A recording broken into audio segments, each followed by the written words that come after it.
here, we'll work on creating stars. And it's important to understand that when creating stars, we use several different modifier keys.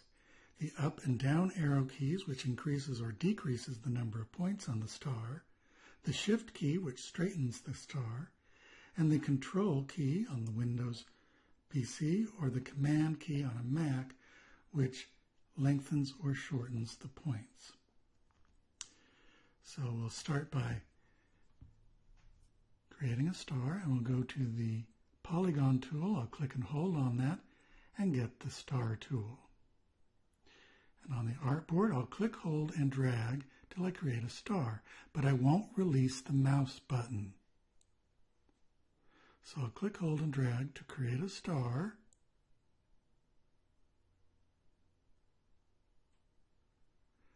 But I won't release the mouse button. I'm going to press the down arrow key once to reduce the number of points to 4. Now I'll hold down the shift key to level it out.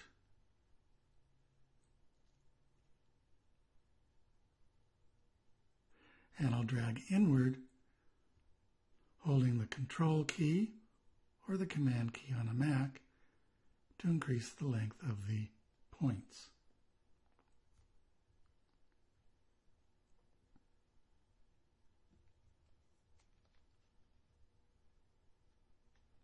I'll zoom in a bit. I'll get my selection key, my selection arrow, and I'll hover my cursor in the upper right-hand corner, hold down my shift key, and drag inward a little bit to reduce the size of the star until it's about 0.4 inches wide.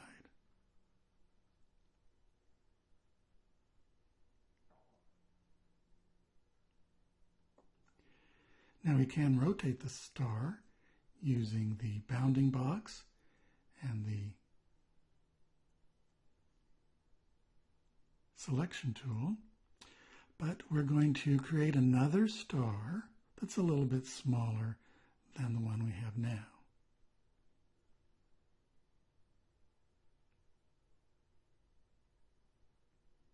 And our new star has the same basic shape. Now in this one we want to rotate it, but we'll try a different method. I'll select the star with the selection tool, and I'll open up the Properties panel,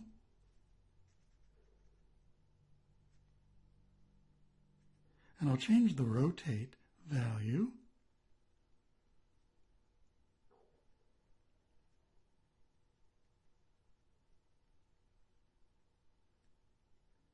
which is in this field here, the rotate value, and I'll change that to 45.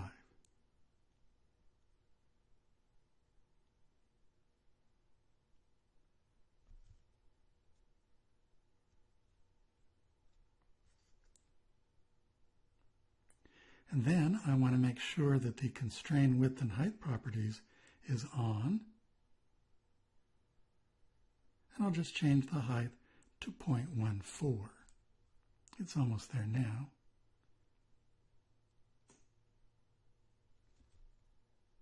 And then with the selection tool, I'll drag the smaller star into the center of the larger star.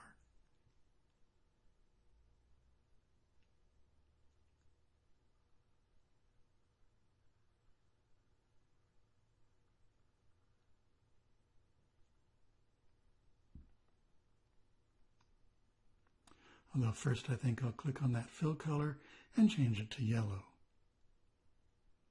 Make sure there's no stroke, and I'll move it to the center of the larger star.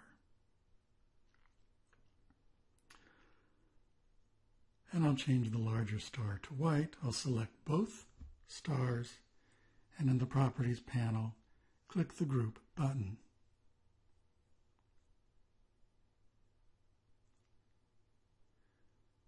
So our composition is coming along nicely, and we'll finish this up shortly.